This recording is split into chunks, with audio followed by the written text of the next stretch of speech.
ஆண்டவராக இயேசு கிறிஸ்து இந்த பூமியிலே வந்து தன் இஷ்டம் போல வாழவில்லை. அவர் பிதாவின் சித்தம் எதுவோ அதனாலதான் அவர் எதை செய்தாலும் சரியாய் செய்வார். அவர் எதை பேசினாலும் சரியாய் பேசுவார். அவருடைய செயல்கள் எல்லாமே அவருடைய சித்தத்திற்குட்பட்டு இருந்தது. அப்படி இருந்ததுனால சிலுவையில அவருக்கு சொல்ல முடிந்தது எல்லாம் முடிந்தது என்று. இதை தியானிக்கும் போது ஆண்டவர்கிட்ட இப்படி ஒரு வார்த்தை செபிச்சேன். ஆண்டவரே, என் ஓட்டம் முடியும் போது என்னை குறித்து உலகமும் சரி பரலோகமும் சரி என்ன சொல்லணும்?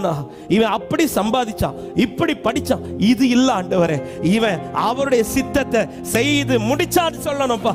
ஊழியர்களுக்கு மட்டுமல்ல தேவ சித்தம் என்பது, தேவனால் தெரிந்து கொள்ளப்பட்ட எல்லார் வாழ்க்கையிலும் தேவன் ஒரு சித்தத்தை வச்சிருக்கிறார். எல்லாருடைய லைஃப்ல ஏதோ ஒரு சித்தம் இருக்கிறது. அதை கேட்டு அறிந்து அதை செய்து முடிக்க பிரயாணம் பண்ணுங்க. அதுதான் தேவன் கொடுக்கிற தருணத்தில் நாம் செய்ய வேண்டியது. சித்தத்தை அறிந்து செயல்படுத்தும், கனி கொடுக்கணும். சித்தத்தை செய்கிறவனா இருந்தாலே போதுங்க, கனி கொடுக்க வச்சுட்டே இருப்பாருங்க.